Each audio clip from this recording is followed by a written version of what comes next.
Today I'm going to be installing this Pioneer stereo into the unpopulated radio spot for this 1997 Dodge Viper.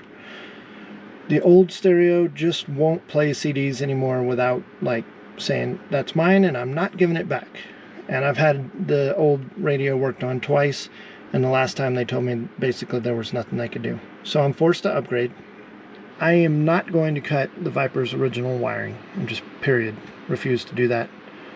This is the space that I'm installing into, and our connectors are this round, I think this is called a DIN connector, and this connector. These are not industry standard connectors.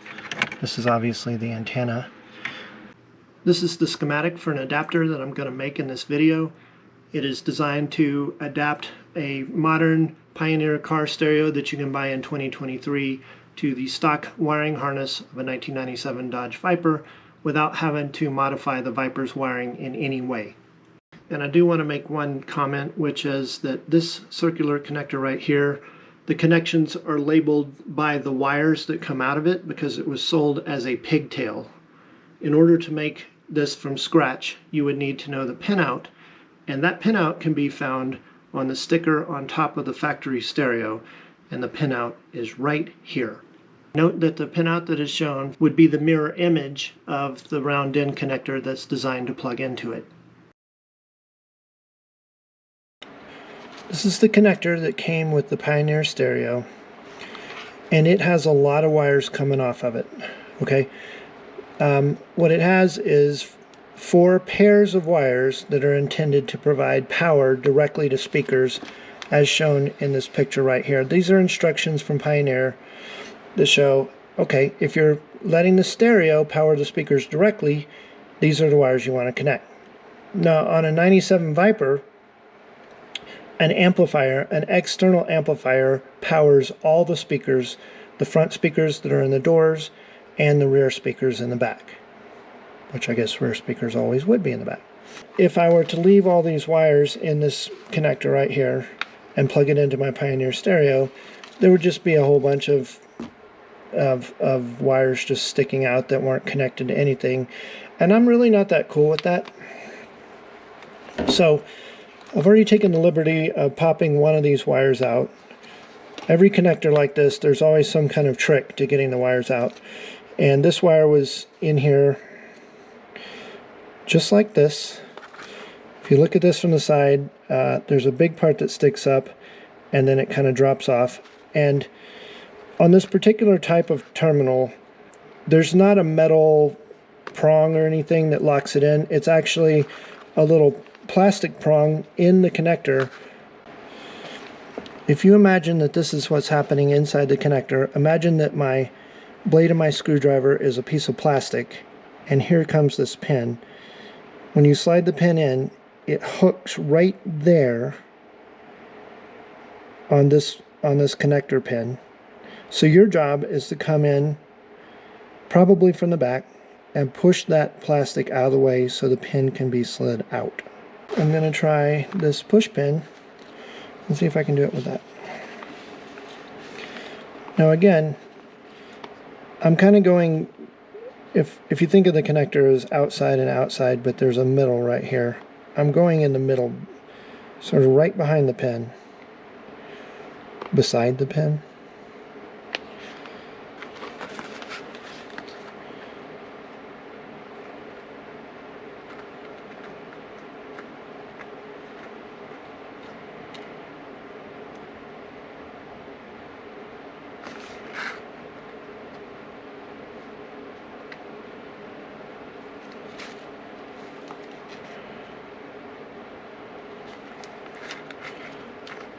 Okay, I've actually pushed the pin so far it's sticking out the other side, and still this wire does not feel like it wants to let go. I can move the wire. Oh, I've got it. Here it comes. There it goes. I've removed white and white black, gray and gray black, green and green black. Now it's time for violet and violet black.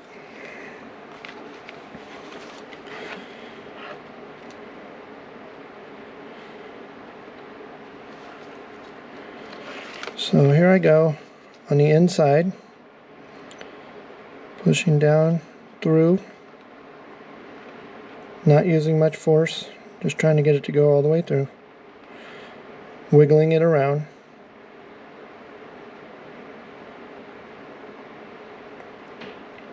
Sometimes it feels like maybe the tip is hitting plastic.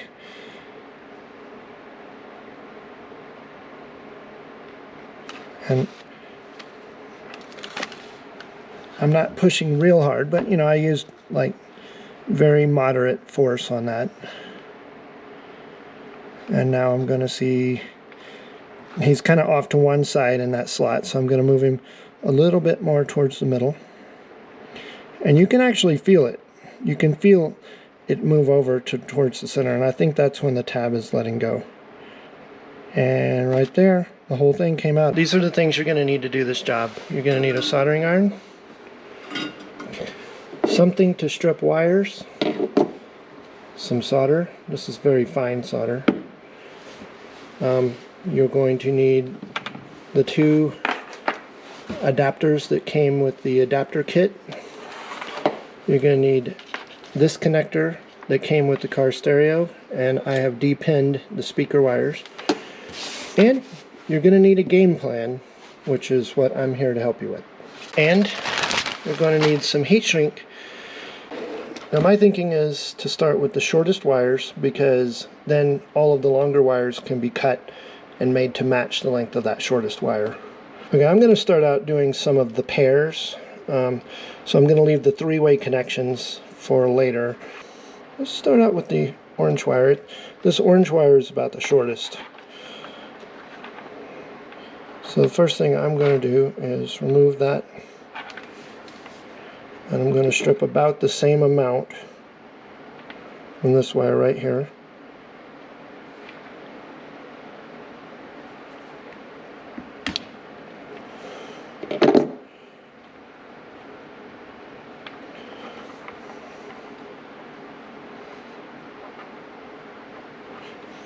Okay, so this is how I like to do it. I'm well aware that there's more than one way to solder two wires together, but I like to make a couple of hooks.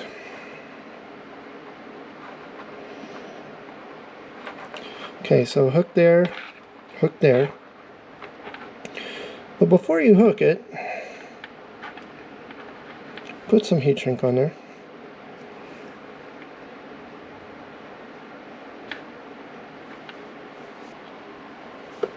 Okay, I'm turning my soldering iron on, and while it warms up, I'm going to create a nice little hook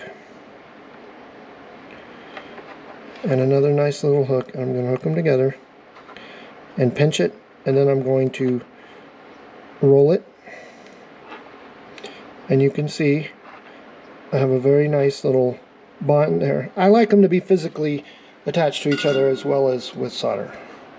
Here's the end of my soldering iron. It smells like it's getting hot, and it is.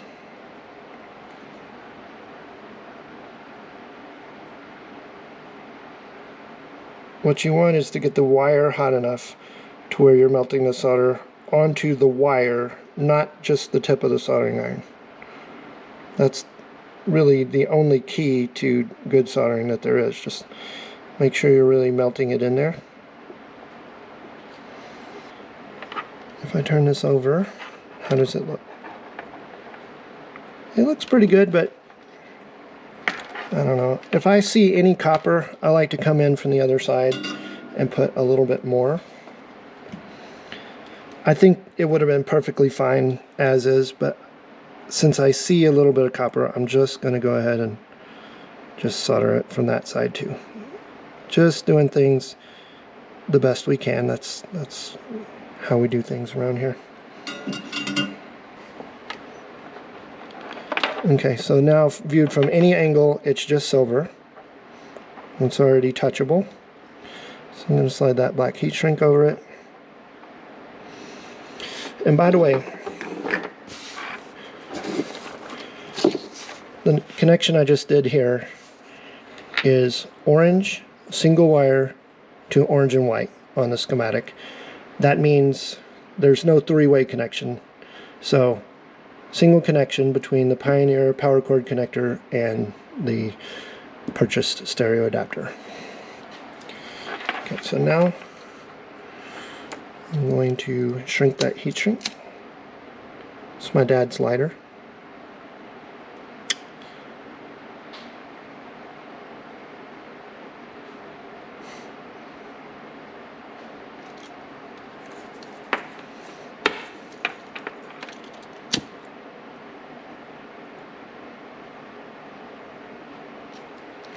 Okay, so what we have there is a beautiful little solder joint. Okay, so with orange done, I want to do another one of my single connections. And it turns out that red has a single connection to red, so that's probably what I'm going to do next here. I like these wires to be kind of straight.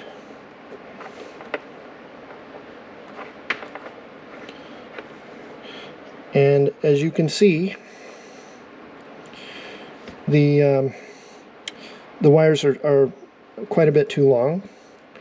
So I'm going to go ahead and take the insulation off the red wire, and then I'm going to chop my other red wire right where the insulation ends. I just want this area of the copper wire to overlap between the two wires. That's all. But you got to make sure that you're kind of pulling it tight so that you don't chop off too much. So I'm going to chop it off right there.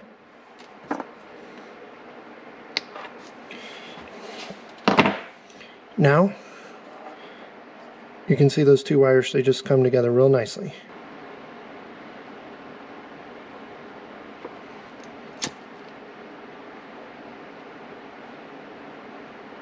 I have a single yellow to yellow connection.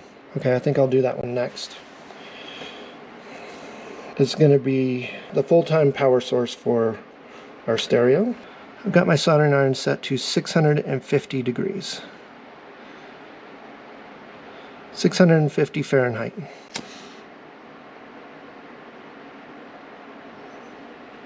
I have now to bring this into it, which is going to include this blue wire and a sort of a three-way connection. This and this are going to plug into the factory harness. This single thing and these are going to plug into the stereo. So what I want is for these two to be together and then connect to this guy and slide heat shrink from this way up over it.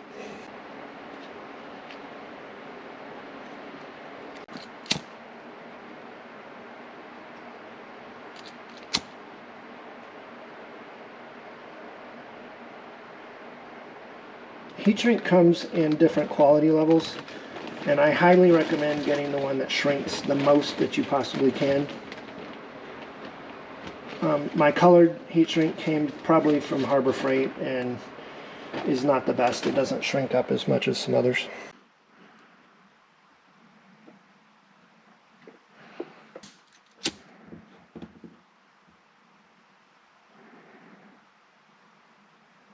I'm just gonna zip tie some of these just to keep this a nice neat little bundle.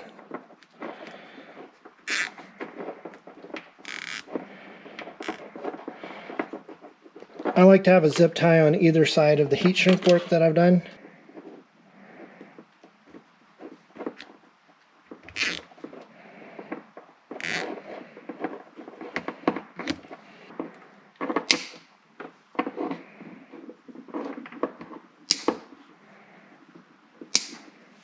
As it shipped from the seller, my harness's wire is not long enough to go attached to the chassis of that stereo. Let's see if we can crush this thing together a little bit here. Yeah.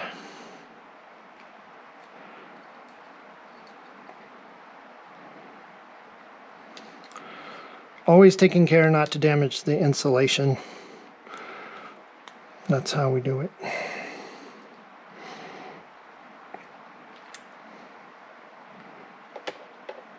Oh, it's very tight. Sticking to the copper, but not the terminal so far. Okay, now it's starting to stick to everything. and now it's running in real nice. Okay, I am now confident that I don't have a cold solder joint or anything else. I've just got a nice electrical connection. There we go. The screw that I'm going to attach my ground wire to, even though I don't consider it pure ground, it's more like radio ground. Let's call it radio ground. I'm going to attach it right here because it's right by my sensitive line level RCA output jacks. This is not my final attachment. This is like a trial fit right here. I'm going to route this as a little bundle of wires, and you can see it's almost long enough actually. So I'm just gonna have about, let's call it 3/4 of an inch of overlap.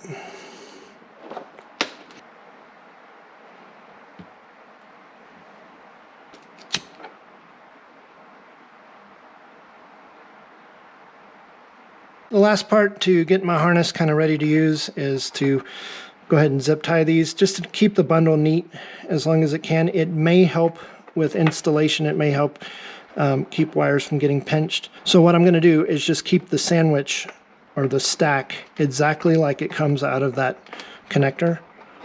And I'm going to zip tie it in place so that it can sort of maintain that bundle a little bit further. This is my final harness. This plugs into the radio. These plug into the top pair on the radio. Those are the rear speaker wires. These plug into the middle row on the stereo. They're the front connectors. And this is going to screw to the body of the stereo. It's radio ground. And then this DIN connector and this rectangular connector is what plugs into the vehicle's wiring harness.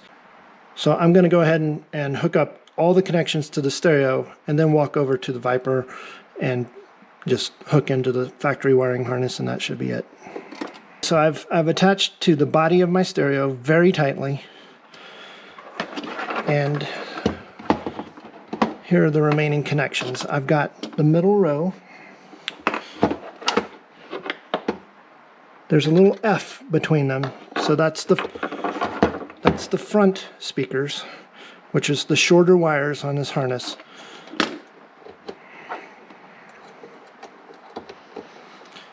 Which leaves the rear speakers, which is the longer wires on this harness. And then there's the rectangular connector where the little latch feature goes up. And it slides in with a satisfying click. And so that's what my little homemade harness looks like, fully plugged into the back of the stereo. And then that leaves you with just these two things that you have to plug into your Viper stereo, and that's about as clean as I can imagine an installation being. I'm making spacers for the stereo. There's basically two of these thicker pieces of plexiglass and one thin piece to account for a step in the plastic of the Viper. So the stack is going to look like this. This is about 7/8 of an inch wide, and it is 1 5/8 long. And I've got two of those. And then this one is also 7/8 wide, but it's only 1 3/8 long. So the stack is going to end up looking something like this.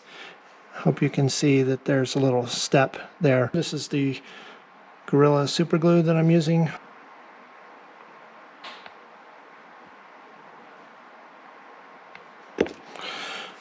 I'm guessing that's going to be more than enough. Super glue, trying not to stick my fingers together.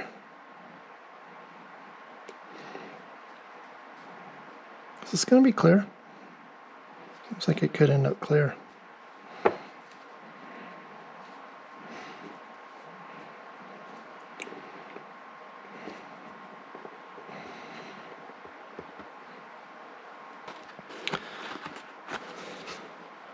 Okay, I've got my phase 1 block done there.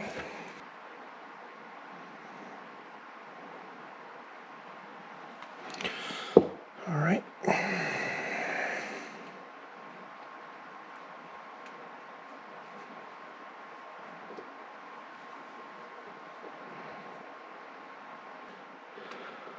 That's pretty remarkable. You can see through this just as clear as if it was just one piece. I just used this drill press to drill a nice clean hole through here. I set it on wood so I could just keep going down into the wood, and it seems to have done a great job. This is my new screw that's a little bit longer than the original Viper screw, and it doesn't have a lot of wiggle room, but it goes through the hole without touching it, which is exactly what I was looking for. Okay, here's my two spacers. This one's for the left, this one's for the right. You can see they both have a notch at the top to fit the Viper's plastic profile. And the holes are at about the same height, but they're offset to one side or the other. Looks like I didn't space them both identically, but they'll both be fine. Now I need to physically mount this radio in this opening. Okay, I've got these two brackets that came with the factory radio, and I took them off, and they're close to being usable here. They want to attach to the side here, but this tab is a problem, and I try super hard not to ever do anything to the Viper that's not reversible, but I think I'm going to have to straighten that tab out. This is what I'm going to try. I'm going to flatten this tab. I'm not going to remove it, but I'm going to flatten it. I'm going to flatten this tab right here for the left side. Okay, this is, see that R? This is the right side.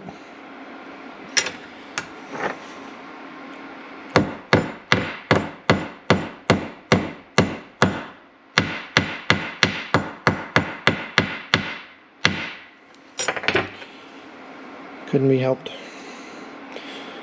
And I suppose if you had to have a 100% original Viper, you could get another one of these brackets. It might be hard to find, but probably not impossible. I've got my two side mounts with the tabs flattened. I've got my new stereo. And I have a pack of screws that came with the new stereo. And I'm going to use the ones that are, they're panhead screws. I'm on the right side of the stereo. At least to me it's the right side. If everything on a car is from the driver's point of view, then it's on the right side. There is a spot where all the holes there line up and the tabs sit down inside the body.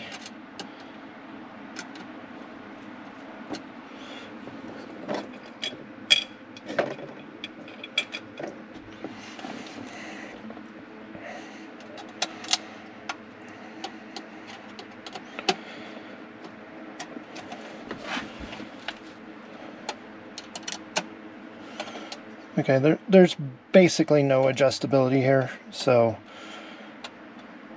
I'm just going to pull out on this bracket just a little bit, which would push the stereo in as much as possible.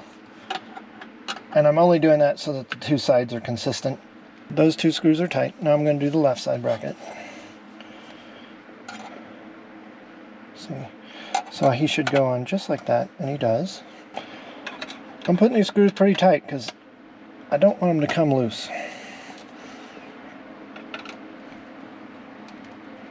Here's the factory radio, and the antenna input is in the upper driver's side.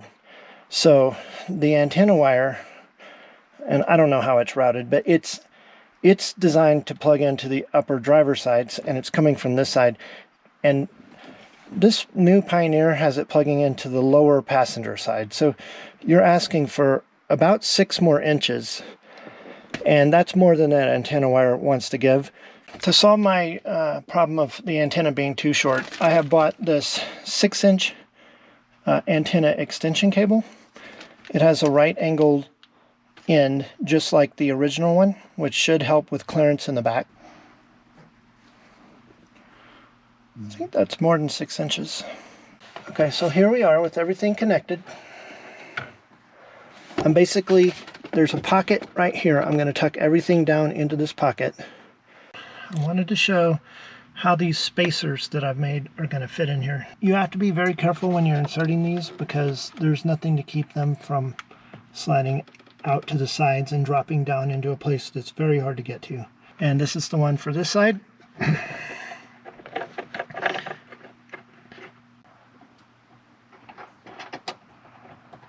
If you can just get the screws into the plastic to where the plastic is captured, that's a big deal.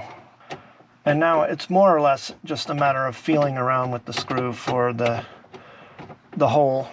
There's a little metal clip, that's what you're actually screwing into.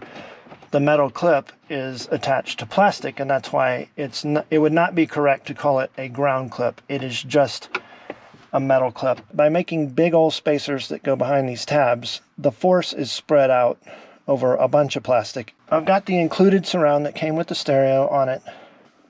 Alright, I took the opportunity to wipe everything down with a damp cloth. Just, you know, why not do a little cleaning while we're in here? And now, all I have to do is just hook up 1, 2, 3, 4 things electrically to my center panel, which is right here. And that's going to correspond to there and there and there and there. That's your 4 things that have to be rehooked up. And I'm pretty sure the shortest cable, let me just move this shifter to a different gear. The shortest cable is the one for the window switches, and therefore you should probably hook it up first. You can just gently push it on until the tabs on both sides lock. Okay. Honestly, getting it off is a lot harder than getting it back on, which is typical, of course. And then we have this connector, this black, basically rectangular connector, and he's keyed, so he can only go in one way. I'm going to hook him up, and then there's a slot style connector or a tab style connector for this cigarette lighter, and there's a round style connector which also goes on the center of that cigarette connector. I always try to be just extra gentle with everything I do because I don't want to damage anything. Oh, and another thing you should definitely do, take note of where the attachments are so you can push exactly on those spots. You'll save yourself a lot of time. And so in the interest of that, I'm going to say there's one in the middle at the very back. There's one in the middle right before it starts to curve up. And then there's one right here on the side and on the opposite side. And there's another one right here at the top, almost all the way to the side, and a matching one on the other side. And that's it. Some of the window up and down wires, you kind of got to get your fingers under here and just help them slide into the right spot. Turn your control knobs sideways so they're not interfering. That's what I was missing there.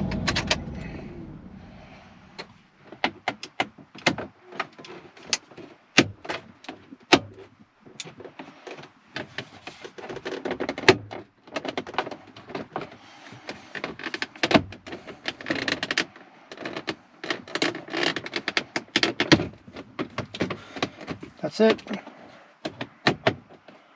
Here's a look at the final installation of the stereo. This is where I'm going to stop. I actually used the stock surround that came with this Pioneer stereo. I did not use any special Viper adapters or anything like that. The one thing I did do, which I've already shown you guys, is I made spacers to hold it out further than it naturally wanted to sit. How is the final fit and finish? It's about the same as the original Viper stereo, which is to say, not perfect, but it's good enough for me. It looks good. I'm pretty happy with it. I was surprised and disappointed at the low quality of this kit.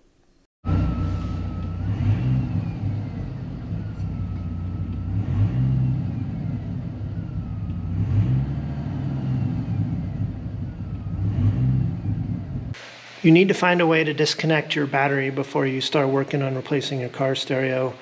I found out the hard way that this spot right here in the engine compartment that takes this blown 15 amp mini fuse is the right fuse for the cigarette lighter in the dash. When you've got this thing tilted on its side and you're trying to disconnect this square connector right here, this one's the problem child. and you're struggling with it and you're wrestling it, you're wiggling it back and forth and all that, pay attention to what's happening up here. Because I managed to scratch my dash. I'm sure it was something like that or whatever. I managed to scratch my dash pretty good, stuff that I don't think is going to come out, and it's all because I was wrestling with this electrical connector and kind of forgot about this entire piece as a whole and what it might do. So don't be like me. Here's another mistake to avoid. The spacers that go on that side and that side of the stereo, they'll drop down and fall into a pocket that's right about here. So if that happens, you need to undo a screw here, here, here, and here.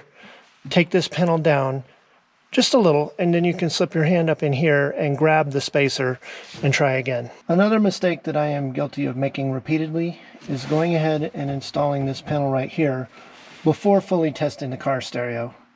In order to test the stereo, you need to have it fully hooked up. You need to try it with the car not running, but then you need to start the car and try it with it running and listen and see if you hear any alternator noise. And when you do that, make sure that you have this blower turned to the off position, because the blower running will cover the alternator noise and then you'll discover it too late. And if you don't run the car, you won't hear any alternator noise and you'll discover it too late. Wait until you are fully satisfied with your car stereo's electrical installation before you put this panel back on. Comments and questions are always welcome, and they help other viewers. Thank you for watching.